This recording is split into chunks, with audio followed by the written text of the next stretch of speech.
91 പിറന്നാൾ മധുസാറിന് ആഘോഷിച്ചപ്പോൾ ഞാനും മോഹൻലാലും കൂടി ഒന്നിച്ച് പോയിട്ട് മധുസാറിന് പൊന്നാട എണീക്കുന്ന ഒരു ഇതുണ്ട്.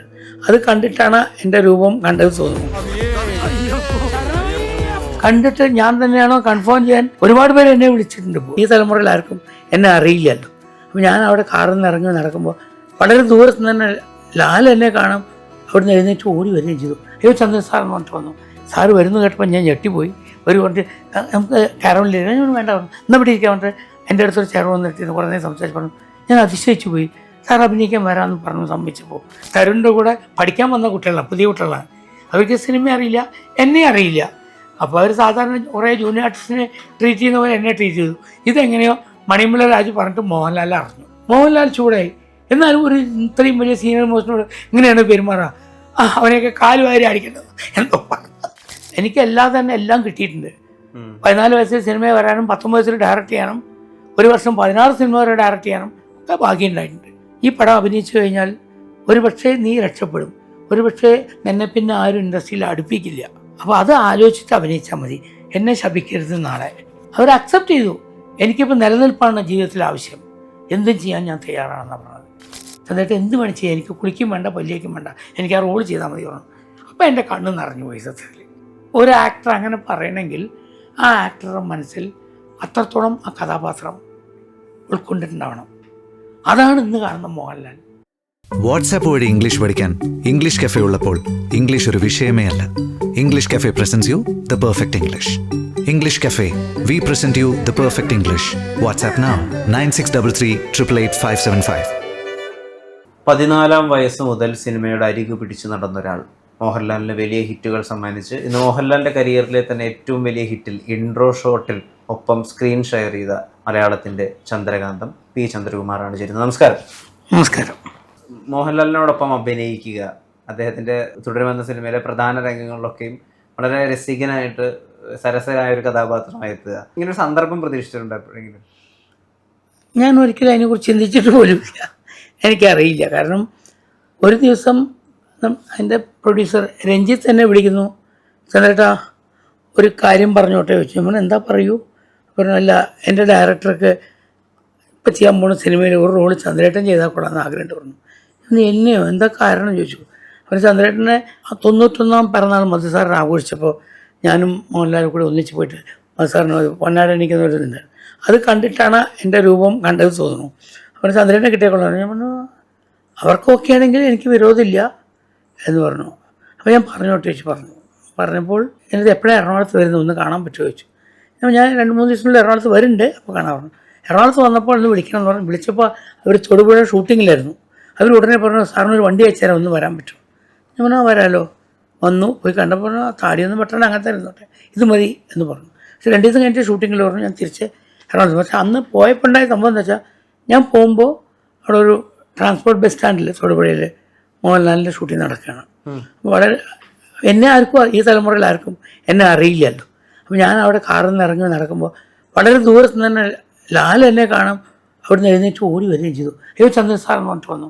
ഞാൻ ഒരിക്കലും പ്രതീക്ഷിക്കുന്നില്ല അങ്ങനെ വരുന്നത്. എന്നിട്ട് ഒരു സാറ് വരുന്നു കേട്ടപ്പോൾ ഞാൻ ഞെട്ടിപ്പോയി. ഒരു പറഞ്ഞിട്ട് നമുക്ക് കാരവനിൽ വേണ്ട എന്നാൽ ഇവിടെ ഇരിക്കാൻ പറഞ്ഞിട്ട് എൻ്റെ അടുത്തൊരു ചെയർ വന്നിട്ട് കുറേ നേരം സംസാരിച്ച് പറഞ്ഞു. ഞാൻ അതിശയിച്ചു പോയി. സാർ അഭിനയിക്കാൻ വരാമെന്ന് പറഞ്ഞു സമ്മതിച്ചപ്പോൾ എന്ന് പറഞ്ഞ് തുടങ്ങി. കുറേ നേരം പിന്നെ പഴയ കാര്യങ്ങളൊക്കെ പറഞ്ഞ് സംസാരിച്ച് ഇങ്ങനെ ഇരുന്നു. ഒന്നിച്ചിരുന്നൊരു ജ്യൂസൊക്കെ കുടിച്ചു. അത് കഴിഞ്ഞപ്പോൾ ശരി, ഞാൻ ഡയറക്ടർ അപ്പോൾ ഷോട്ടിലായിരുന്നു. തരുൺ മൂർത്തി വന്നു, കണ്ടിട്ട് ഓക്കെ ചന്ദ്രേട്ടാ അത് മതി എന്ന് പറഞ്ഞു. ഞാൻ പോയിക്കോട്ടെ ചോദിക്കായിരുന്നു. ഞാൻ പോയിക്കൊണ്ടിരിക്കുമ്പോൾ എന്നെ പെട്ടെന്ന് സത്യനന്ദിക്കാട് എൻ്റെ ശിഷ്യൻ ഫോൺ ചെയ്യണം. ചന്ദ്രൻ ഇപ്പോൾ തൊടുപുഴ പോയിരുന്നു. അപ്പോൾ ഞാൻ പറഞ്ഞു പോയിരുന്നു. അല്ല ലാൽ എന്നെ ഇപ്പോൾ വിളിച്ചിരുന്നു. എന്നിട്ട് പറഞ്ഞു സത്യേട്ടാ ഒരു സസ്പെൻസ് ഉണ്ട് പറയട്ടെ എന്ന് പറഞ്ഞു. അപ്പോൾ എന്താ വെച്ചു, ഞാൻ പറയേ എന്ന് പറഞ്ഞു. സത്യേട്ടൻ്റെ ഗുരു ഇത് എൻ്റെ അടുത്തുണ്ട്, ഞങ്ങൾ ഒന്നിച്ച് അഭിനയിക്കാൻ പോവുകയാണെന്ന് പറഞ്ഞു. അപ്പോൾ സത്യം ഞെട്ടുപോയി. ചന്ദ്രൻ അവിടെ ഉണ്ടോ പറഞ്ഞു. അപ്പോൾ എന്നിട്ട് എന്നെ വിളിച്ചു. ലാൽ വളരെ ഹാപ്പി ആയിട്ടാണ് പറഞ്ഞത്. ലാലിന് ഭയങ്കര സന്തോഷമുണ്ട്, ചന്ദ്രൻ അഭിനയിക്കാൻ വരുന്നു പറഞ്ഞാൽ തന്നെ ഭയങ്കര ത്രില്ലായിട്ടുണ്ട്. എന്നെ വിളിച്ച് പറഞ്ഞു, അല്ലെങ്കിൽ ഇങ്ങനെ പറയില്ലല്ലോ. എൻ്റെ അടുത്ത പടത്തിലും ചന്ദ്രനുണ്ടാവും, അതും ലാൽ തന്നെ അഭിനയിക്കുന്നത് പറഞ്ഞു. ഞാൻ പറഞ്ഞാൽ ചെയ്യാമല്ലോ. കാരണം ഞാൻ ഇതിനു മുമ്പ് ചെമ്മരത്തി പൂക്കും കാലം പറഞ്ഞിട്ട് കുട്ടികൾക്ക് വേണ്ടി സിനിമ ചെയ്തു. അപ്പോൾ അതിലൊരു റോൾ ചെയ്തിട്ട് ആ സിനിമ സത്യം കണ്ടിട്ടുണ്ട്. അന്നെ സത്യം പറഞ്ഞിരുന്നു എന്നോട് എൻ്റെ അടുത്ത സിനിമ ചന്ദ്രൻ ചെയ്യണമെന്ന്. അപ്പോൾ പിന്നെ ഇതും കൂടി ആയപ്പോൾ അതൊരു കോയിൻസിഡൻറ്റ് പോലെ നടന്നു പോയെന്ന് മാത്രം. ഹൃദയപൂർവ്വത്തിലുണ്ടപ്പോൾ അറിയില്ല, ഉണ്ടാവുമെന്ന് വിചാരിക്കണം. ചിലപ്പോൾ ഉണ്ടാവുമായിരിക്കും. സത്യം പറഞ്ഞിരുന്നു, അറിയില്ല. ഇപ്പം ഇപ്പോഴത്തെ തലമുറയിലെ ആളുകൾ സിനിമ കാണുന്ന സമയത്തെ അപ്പോൾ ആ സിനിമയിനകത്ത് ലാലേട്ടനെ വളരെ സ്വാതന്ത്ര്യത്തോടു കൂടിയിട്ട് എല്ലാ അർഹതയോടും കൂടി എടാ എന്താടാ പറയടാ, നീ ഇന്ന ഈ കാര്യം കണ്ടിട്ടില്ല ആ കാര്യം കണ്ടിട്ടില്ല എന്നുള്ളത് അയാളുടെ സ്വന്തം ജ്യേഷ്ഠനെ പോലെ അതിൽ പെരുമാറുന്നുണ്ട് ആ സീനിൽ. അപ്പം നമ്മൾ ഒരു 20 വയസ്സോ 19 വയസ്സായിട്ടുള്ള കുട്ടികൾ തിയേറ്ററിൽ സംസാരിക്കുന്നത് കേൾക്കാം നമുക്ക്. ഇതായത് ഭയങ്കര സിങ്ക് ഉണ്ട് ഇവർ തമ്മിൽ. പക്ഷേ ഈ മനുഷ്യരെ നമ്മൾ മുമ്പ് തിയേറ്ററിനകത്ത് കണ്ടിട്ടില്ല. ഇപ്പോഴത്തെ കുട്ടികൾക്ക് ആ വിധത്തിലൊരു ഇൻട്രൊഡക്ഷൻ ആവുക എന്നുള്ളത് രസമുള്ള. തീർച്ചയായിട്ടും. കാരണം പലരും കണ്ടിട്ട് ഞാൻ തന്നെയാണോ കൺഫേം ചെയ്യാൻ ഒരുപാട് പേര് എന്നെ വിളിച്ചിട്ടുണ്ട് ഇപ്പോൾ. കാരണം ഇതിനു മുമ്പ് വരെ ഈ കഴിഞ്ഞ മാസം വരെ പലരും എന്നെ ഇപ്പം നെന്മാറ അല്ലെങ്കിൽ വേലയുണ്ടായിരുന്നു. അപ്പം അത് ഷൂട്ട് ചെയ്യാൻ വേണ്ടി ഞാൻ പോയപ്പോൾ അവിടെ ഒരാളിങ്ങനെ ഒരു വീട്ടിൽ കാറ് പാർക്ക് ചെയ്യാൻ സ്ഥലമില്ലാന്നിട്ട് ഒരു വീട്ടിൽ കൊണ്ട് നിർത്തി. അപ്പോൾ അയാൾ ആരാ ചോദിച്ചു. അപ്പോൾ ഞാൻ പറഞ്ഞു ഞാൻ ചന്ദ്രകുമാറാണ്, ഫിലിം ഡയറക്ടറാണ്. പണ്ടൊരു പി ചന്ദ്രകുമാർ ഉണ്ടല്ലോ, അയാളുണ്ടോ, ഇപ്പോൾ ജീവിച്ചിരിപ്പുണ്ടോ? അപ്പോൾ നമ്മൾ അതൊക്കെ ചത്തുപോയിട്ട് കാലം കുറേ ആയിരുന്നു.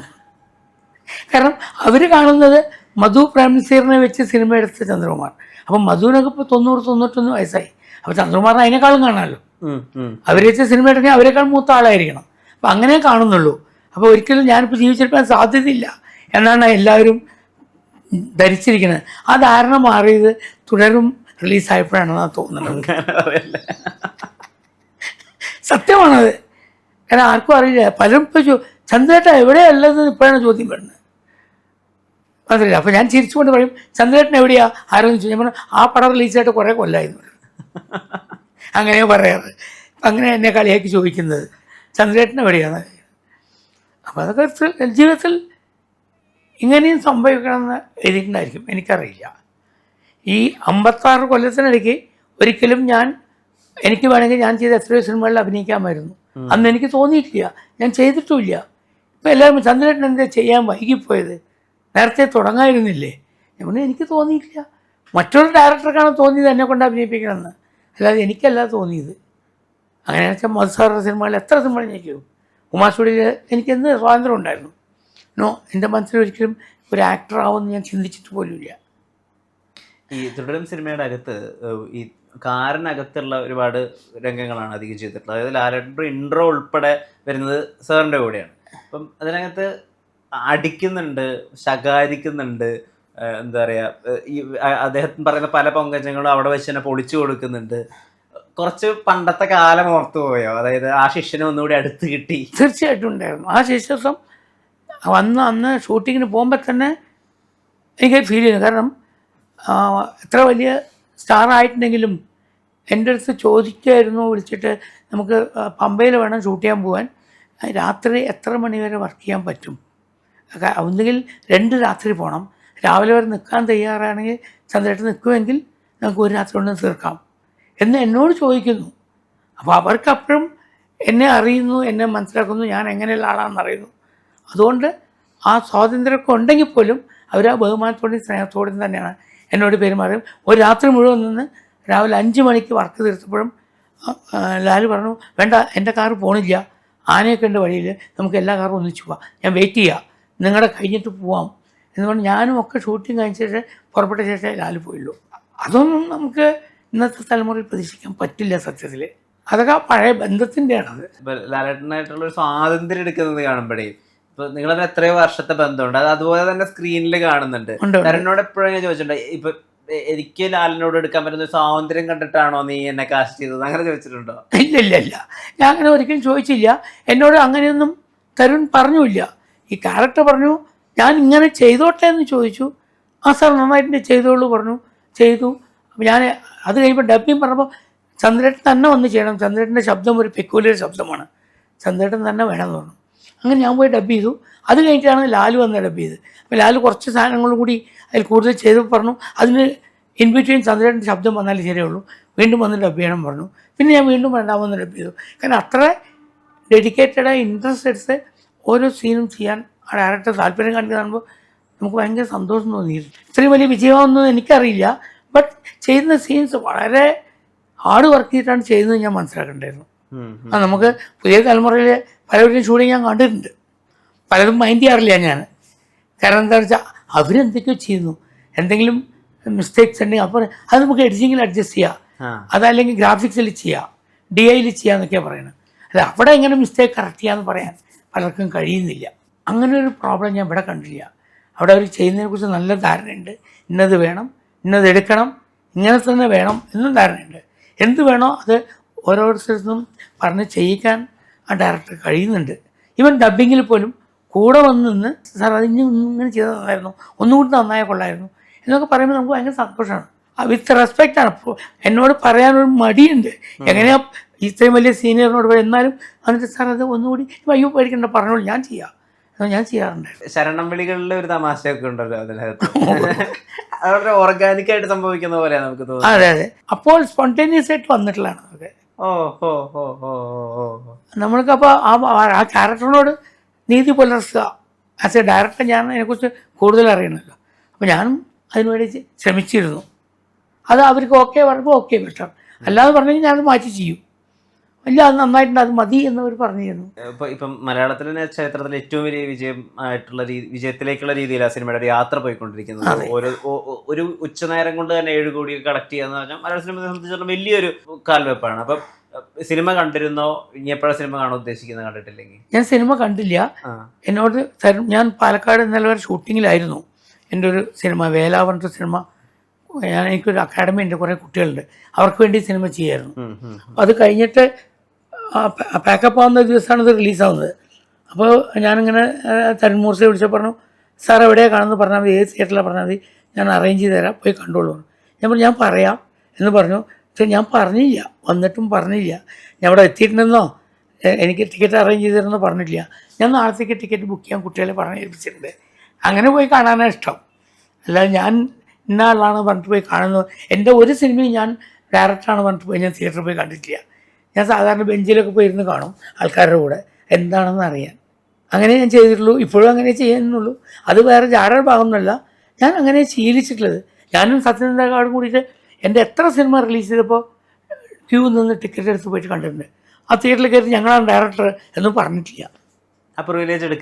ഒരിക്കലും ഉപയോഗിച്ചിട്ടില്ല, ഇന്ന് വരെ ഉപയോഗിച്ചിട്ടില്ല. ഇപ്പോഴും ഞാൻ എടപ്പള്ളിയിൽ എനിക്ക് ഇൻസ്റ്റിറ്റ്യൂട്ട് നടത്തുമ്പോൾ അതിൻ്റെ അടുത്താണ് വനിതാ തിയേറ്ററൊക്കെ. അപ്പോൾ അതിൻ്റെ ഉടമസ്ഥൻ എന്നെ കണ്ടു പറയും, സാർ എൻ്റെ അച്ഛൻ്റെയൊക്കെ ഫ്രണ്ടാണ്, സാർ എന്തിനാ വന്നിട്ട് ടിക്കറ്റ് എടുക്കുന്ന പോയിക്കൂ എന്നിട്ട് എൻ്റെ അടുത്ത് പറഞ്ഞാൽ പോരെ. ഞാൻ സോറി കുഴപ്പമില്ല എന്ന് പറയും. ഞാൻ ടിക്കറ്റ് എടുത്തിട്ട് കയറാറുള്ളൂ. ഡയറക്ടർ എന്നുള്ളൊരു അധികാരം എടുക്കണ്ടെന്ന് വിചാരിച്ചിട്ടാണോ, അതോ ഈ ക്രാഫ്റ്റിനോട് ഇങ്ങനെ ഒരു സാധാരണ പ്രേക്ഷകനെ പോലെ കണ്ടാൽ മതി എന്ന് തീരുമാനിച്ചിട്ടാണ്? സാധാരണ പ്രേക്ഷകനെ പോലെ കണ്ടാൽ മതി തീരുമാനിച്ചിട്ട് തന്നെയാണ്. ഞാനൊരു സാധാരണക്കാരനാവാനാണ് എപ്പോഴും ആഗ്രഹിക്കാറ്. ഞാൻ ഇന്ന് വരെ ഒരിക്കലും ഞാൻ ആരോടും ഞാൻ എന്താ ജോലി ചെയ്യുന്നത് പറയാറില്ല. ഇത്ര കാലം പറ്റും. പലരും കാണുമ്പോൾ എന്ത് ചെയ്യുന്നു നോക്കി ട്രെയിനിലൊക്കെ ചെയ്യുമ്പോൾ ഞാനൊരു ബിസിനസ്മാനാണ് എന്നൊക്കെ പറയാറുള്ളൂ. അങ്ങനെ പറഞ്ഞു പോയി ചന്ദ്രനെ പറയാറുള്ളൂ, ചന്ദ്രകുമാർ എന്ന് പറയാറില്ല. ഞാൻ അങ്ങനെ ഒതുങ്ങി പോകുന്ന ആളാണ്. അങ്ങനെ ഇതിനു വേണ്ടി ഇടിച്ചു കയറാനൊന്നും എനിക്ക് ആഗ്രഹമില്ല. എനിക്ക് എല്ലാം കിട്ടിയിട്ടുണ്ട്. 14 വയസ്സിൽ സിനിമയിൽ വരാനും 19 വയസ്സിൽ ഡയറക്റ്റ് ചെയ്യാനും, ഒരു വർഷം 16 സിനിമ വരെ ഡയറക്റ്റ് ചെയ്യാനും ഒക്കെ ഭാഗ്യം ഉണ്ടായിട്ടുണ്ട്. പിന്നെ ഞാനിതിനെ ഇടിച്ചു കയറുന്നത്. അന്ന് മീഡിയ എത്ര വളർന്നിട്ടില്ലാത്തതുകൊണ്ട് എന്നെ ആരും തിരിച്ചറിഞ്ഞിട്ടില്ല. അതൊരു നഷ്ടമായി തോന്നിയിട്ടില്ല. ഹിന്ദിയിൽ സിനിമകൾ ചെയ്തിട്ടുണ്ട്, 10 സിനിമകൾ എടുത്ത് ചെയ്തു. ഹിന്ദിയിൽ 17 സിനിമ ചെയ്തു. അത്രയും സിനിമകൾ ചെയ്തൊരു മലയാള സംവിധായകൻ ഇല്ല എൻ്റെ അറിയില്ല. പക്ഷേ ഞാൻ ചെയ്ത സിനിമകളൊക്കെ ചെറിയ ഓംപുരി അഭിനയിച്ചിട്ടുണ്ട്, മിഥുൻ ചക്രവർത്തി അഭിനയിച്ചിട്ടുണ്ട്. അവരൊക്കെയാണ് അന്നത്തെ സ്റ്റാർസ്. അന്നൊക്കെ സിനിമകളൊക്കെ അവരൊക്കെ ഉണ്ടായിരുന്നു. പുതിയ തലമുറയ്ക്ക് ആരുമില്ല. അതുകൊണ്ട് പുതിയ തലമുറക്കാർക്ക് എന്നെ അറിയണമെന്നില്ല. അതൊരു തെറ്റല്ല. കാലം മാറുമ്പോൾ എല്ലാം മാറിക്കൊണ്ടിരിക്കും. ഇപ്പോൾ എന്നെ തിരിച്ചറിയാൻ വീണ്ടും ഒരു യോഗം ഉണ്ടായി, തിരിച്ചറിയുന്നു. നിങ്ങളെ വരെ ഞാൻ കാണുന്നു ഇപ്പോഴാണ്. അതാണ് എൻ്റെ ഷൂട്ടിംഗ് തുടങ്ങുന്നതിനൊക്കെ മുമ്പ് മണിയമ്പിള്ള രാജേശ്വരൻ്റെ ഒരു ഇൻ്റർവ്യൂ എടുത്തിട്ടുണ്ടായിരുന്നു. അദ്ദേഹം ഒരു സിനിമ പ്രൊഡ്യൂസ് ചെയ്ത സമയത്ത്. അപ്പം നമ്മൾ ഇൻ്റർവ്യൂ കഴിഞ്ഞതിന് ശേഷം പറഞ്ഞു, സാർ അവിടെ ഷൂട്ടിന് വന്ന സമയത്ത് ഏതോ ഒരു അസോസിയേറ്റിന് സാറിന് മനസ്സിലായില്ല എന്നും. അപ്പോൾ ലാല് പറഞ്ഞു, ഇത്രയും വലിയ ഒരാളെന്ന് എനിക്ക് മനസ്സിലായില്ല, അടിക്കണ്ടവനെ. അങ്ങനെയല്ല, അതുണ്ടായത് എന്താ വെച്ചാൽ ഞാൻ അത് എൻജോയ് ചെയ്യായിരുന്നു. സത്യത്തിൽ എനിക്ക് വിഷമില്ല. ആദ്യം പോയപ്പോൾ എനിക്ക് കിട്ടിയ സീൻ തന്നെ ഒരു മഴയത്ത് കുടയും പിടിച്ച് നിൽക്കുന്ന സീനാണ്. അപ്പോൾ അത് അഭിനയിക്കാൻ വന്ന് മണിയമ്പിള്ള രാജുവൊക്കെ വന്നിട്ടുണ്ട്. അപ്പോൾ ഞാൻ ഓപ്പോസിറ്റിൽ നിൽക്കുന്നു. എനിക്കൊരു കുട കൊണ്ടു നിന്നു ഒരു അസിസ്റ്റന്റ് ഡയറക്ടർ, ഒരു പെൺകുട്ടിയാണ്. ആ പെൺകുട്ടി അസിസ്റ്റന്റ് ഡയറക്ടർ കുട കൊണ്ടു, ഈ കുട പിടിച്ചോളൂ കേട്ടോ, ഇത് പിടിച്ച് നിന്നുള്ളൂ, ഷോട്ട് കഴിഞ്ഞാൽ കുട താഴെ നിന്ന് വെക്കരുത്, കൈ തന്നെ വെക്കണം, ഇനി ഷോർട്സിലാണ്. ശരി ഓക്കെ. ഞാൻ മിണ്ടാതെ നിന്ന് കഴിഞ്ഞിട്ട് നിന്ന് കഴിഞ്ഞിട്ട് 2 മിനിറ്റായില്ല ആർട്ട് അസിസ്റ്റൻ്റ് ഓടി വരുന്നു. ആരാ നിങ്ങൾക്ക് ഈ കുടയൊക്കെ തന്നത്? ഇത് ആർട്ടിസ്റ്റിനുള്ള കുടയാണ്, നിങ്ങൾക്ക് വേറെ കുട തരാം. പക്ഷേ ജൂനിയർ ആർട്ടിസ്റ്റിനുള്ള കുട വേറെ ഉണ്ട് സാറേ, എനിക്ക് ഈ നിയമങ്ങളൊന്നും അറിയില്ല. എനിക്കൊരു കീറിയ കുട കൊണ്ടുവന്ന് തന്നു. അപ്പോൾ ഞാൻ ശരി താങ്ക് യു പറഞ്ഞിട്ട് വാങ്ങി നിന്നു. അപ്പോൾ ആ കുടയും പിടിച്ച് നിന്ന് മഴയൊക്കെ കൊണ്ട് നിൽക്കുമ്പോൾ എനിക്ക് ഭയങ്കര ചിരിയാണ്. അത് കഴിഞ്ഞിട്ട് അപ്പോഴേക്കും ബ്രേക്കായി. ഞാൻ കുട വെച്ചിട്ട് ഞാൻ ഊണ് കഴിക്കാൻ പോയി. എന്നെ ഊണ് കഴിക്കാൻ വിളിച്ചിട്ട് പോയി. ഞാൻ മണിമല രാജുവൊക്കെ ഒന്നിച്ച് ഊണ് കഴിച്ചു. തിരിച്ച് വന്ന് നിന്നപ്പോൾ അവിടെ കുടയിൽ കാണാനില്ല. അപ്പോൾ വേറെ അസിസ്റ്റൻ്റ് ഡയറക്ടർ വന്നു, 3ാമത്തെ അസിസ്റ്റൻ്റ്. ആ അസിസ്റ്റൻ്റ് എനിക്കൊരു കുട വേണം, എൻ്റെ കയ്യിൽ കുടയുണ്ടായിരുന്നു, നോക്കട്ടെ എന്നുകൊണ്ട് അസിസ്റ്റൻ്റ് ഡയറക്ടർ പോയി. കൊച്ചു പയ്യന്മാരാണ് ഒക്കെ, പുതിയ കുട്ടികളാണ്, പഠിക്കുന്നവരാണ്. അവർക്ക് അത്രയും വെച്ചിട്ടുള്ളൂ, അവർക്കാർക്ക് ഞാൻ ആരാന്നറിയില്ല. അപ്പോൾ അവൻ പോയിട്ട് കുറച്ച് നേരം നോക്കിയിട്ട് കുട കിട്ടിയില്ല. പറഞ്ഞു കുടയില്ല, സാരില്ല, നമുക്കത് ഡീലാക്കാമെന്ന്. അപ്പോൾ ഈ ഡീലാക്കാന്ന് പറഞ്ഞ അർത്ഥം എന്താ എനിക്കറിയില്ല. എങ്ങനെ കണ്ടിന്യൂറ്റി ഉള്ള സാധനം ഡീലാക്കാൻ പറ്റുക? ഡീലാക്കാന്ന് പറഞ്ഞപ്പോൾ ഞാൻ ചിരിച്ചു. അവൻ പോയി മിണ്ടാതെ. ഞാൻ നോക്കുമ്പോൾ കുടയില്ല. ഡയറക്ടർ ഷോട്ട് പറയുന്നു, റെഡി സ്റ്റാർട്ട് ക്യാമറ എന്നൊക്കെ പറഞ്ഞ് ഞാൻ പെട്ടെന്ന് നോക്കി പിന്നിൽ നിൽക്കുന്ന ആളുടെ തോന്നുന്നു ആ കുട തരും, നിങ്ങളെ കാണില്ല ഫ്രെയിമിൽ. എനിക്കറിയാമല്ലോ ഫ്രെയിം എന്താണെന്ന്, നിങ്ങളെ കാണില്ല, അതുകൊണ്ട് ഞാൻ കുട പിടിച്ചോട്ടെ. പക്ഷേ ആ കുട വാങ്ങി ഞാൻ പിടിച്ച് നിന്ന് അഭിനയിച്ച് കഴിഞ്ഞിട്ട് കുറച്ച് കഴിയുമ്പോൾ മണിമ്പിള വെച്ച് എന്താ പ്രശ്നം ചോദിച്ചു. ഞാൻ ഒന്നുമില്ല, കുട്ടികൾക്ക് എന്നെ അറിയില്ല, ഒരാൾ വന്ന് കുട തന്നിട്ട് താഴെ വെക്കരുത് പറയണു, മറ്റേ വന്ന് ഇത് ജൂനിയർ ആർട്ടിസ്റ്റിൻ്റെ കുടയല്ല എന്നിട്ട് പറിച്ച് വാങ്ങിട്ട് വീണു. 3ാം വന്ന് കുടയില്ല പറയുമ്പോൾ അത് ഡീലാക്കാമെന്ന് പറയണു. അപ്പോൾ തരുണിൻ്റെ കൂടെ പഠിക്കാൻ വന്ന കുട്ടികളാണ്, പുതിയ കുട്ടികളാണ്, അവർക്ക് സിനിമ അറിയില്ല, എന്നെ അറിയില്ല. അപ്പോൾ അവർ സാധാരണ കുറേ ജൂനിയർ ആർട്ടിസ്റ്റിനെ ട്രീറ്റ് ചെയ്യുന്ന പോലെ എന്നെ ട്രീറ്റ് ചെയ്തു. ഇതെങ്ങനെയോ മണിമല രാജു പറഞ്ഞിട്ട് മോഹൻലാൽ അറിഞ്ഞു. മോഹൻലാൽ ചൂടായി. എന്നാലും ഒരു ഇത്രയും വലിയ സീനിയർ മോസ്റ്റിനോട് ഇങ്ങനെയാണ് പെരുമാറുക, അവനെയൊക്കെ കാല് വാരി അടിക്കേണ്ടത് എന്തോ പറഞ്ഞു. ഞാൻ കേട്ടപ്പോൾ ചിരിച്ചു. രാജു എന്തിനാ അതൊക്കെ പറയാൻ പോണേ? ഞാൻ തരുമൂർത്തിയോടെ പറഞ്ഞ് ചിരിച്ചു. നല്ല തമാശയുണ്ടായി ഷൂട്ടിങ്ങിൻ്റെ ഇടയ്ക്കുന്നത്. ഞാൻ അതൊരിക്കലും വേദനിച്ചില്ല. അതൊക്കെ അവർക്ക് അറിയാത്തതല്ലേ, നമ്മളവരെ കുറ്റപ്പെടുത്തിയിട്ട് കാര്യമില്ലല്ലോ. അത് അവരുടെ മിസ്റ്റേക്ക് അല്ലല്ലോ. ഞാൻ അറിയാതെ പോയത് എൻ്റെ മിസ്റ്റേക്കാണ്, ഞാൻ അറിയിച്ചില്ല, ഞാൻ വന്ന ഉടനെ ആരോടും പറഞ്ഞില്ല, ഞാൻ ഇന്ന ആളാണെന്ന് പറയാൻ പോയില്ല. അതിന് അവരെന്തിനാണ് കുറ്റം പറയുന്നത്? വേറെ ലെവൽ ഓഫ് അണ്ടർസ്റ്റാൻഡിങ് ആണല്ലോ ജീവിതത്തെ പറ്റിയിട്ട്. അങ്ങനെ വേണ്ടത്. നമ്മൾ വളരെ ഫ്ലെക്സിബിൾ ആയിരിക്കണം, നമ്മൾ മനുഷ്യനാവണം, അമാനുഷ്യനാവരുത്. സാറിന് ഇപ്പം മലയാളികളുടെ ഒരു ഡെയിലി സംസാരത്തിൽ അല്ലെങ്കിൽ ഒരു നമ്മുടെ സിനിമാ ഡയലോഗുകൾ ജനകീയമാക്കിയ വിധത്തിൽ ബിഗ് ബി എന്ന സിനിമയിൽ സാറിന്റെ സിനിമയെ സ്പെസിഫൈ ചെയ്യുന്ന ഒരു ഡയലോഗുണ്ട്. നീയൊക്കെ അജന്തയിൽ ആദിഭാവം കണ്ടുകൊണ്ട് നടക്കുന്ന സമയത്ത് ഞങ്ങൾ ഈ സീൻ വിട്ടതാണ് എന്നുള്ളത്. പക്ഷെ ആരും ഈ ആദിഭാവം എന്ന സിനിമയ്ക്ക് അങ്ങനെ ഒരു സ്റ്റാറ്റസ് ഉണ്ടെങ്കിൽ പോലും അതിന്റെ പിന്നിൽ ആരായിരുന്നു, 7 ലക്ഷത്തിനെടുത്ത സിനിമ 2.5 കോടി കളക്ട് ചെയ്ത ചരിത്രം ആരും അങ്ങനെ അന്വേഷിച്ച് പോയതായിട്ട് ഞാൻ കണ്ടിട്ടില്ല. ഇപ്പം ആ ഒരു സിനിമയുടെ ഡയറക്ടർ എന്നുള്ളത് ഒരു ഖ്യാതിയായിട്ടോ അല്ലെങ്കിൽ അതൊരു ബഹുമതിയായിട്ട് തന്നെയാണോ ഇപ്പോഴും ആസ് എ ഡയറക്ടർ സാർ എടുക്കുന്നത്? ഞാൻ അതിനെക്കുറിച്ച് ഒന്നും ചിന്തിക്കും. കാരണം എൻ്റെ ലക്ഷ്യം എന്താണോ അത് നിറവേറ്റിയിട്ടുണ്ട്. ഞാൻ അന്ന് ഉദ്ദേശിച്ചത് ഉയർന്ന നാടാകെ മോഹൻലാലിനെ ചെയ്തു, ഞാൻ പിറന്ന നാട്ടിലേക്ക് ചെയ്തു. അത് കഴിഞ്ഞപ്പോൾ 1-2 ചെറിയ സിനിമകൾ ചെയ്തുകൊണ്ടിരിക്കുന്നത്. ഇവരൊക്കെ സ്റ്റാർസൊക്കെ ബിസിയായി, അവരുടെ കോൺഷ്യസ് കിട്ടാനില്ല.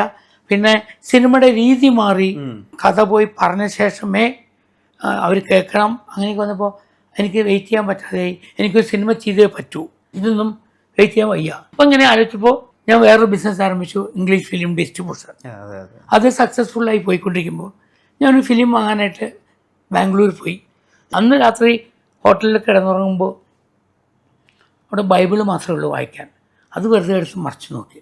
അപ്പോൾ അതിൽ ആരംഭൻ്റെ ഈ ഫസ്റ്റ് ചാപ്റ്റർ എന്ന് കണ്ടപ്പോൾ എൻ്റെ മനസ്സിൽ തോന്നുന്നത് ഇത് ഈ ഇന്ത്യയിൽ ആരും സിനിമ ആക്കിയിട്ടില്ല.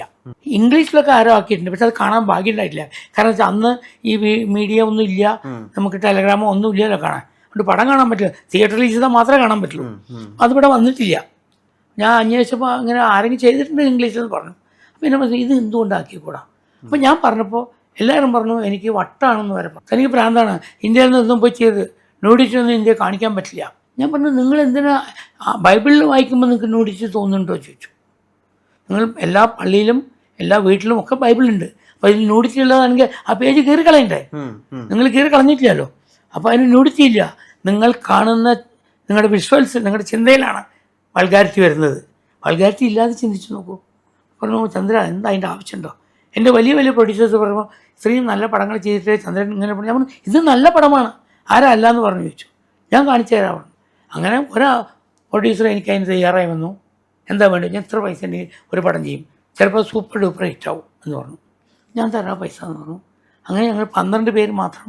അപ്പോൾ എനിക്ക് തോന്നി സിനിമയിലുള്ള ഒരു ഫോമും ഉപയോഗിക്കാതെ ഈ സിനിമ ചെയ്യണം.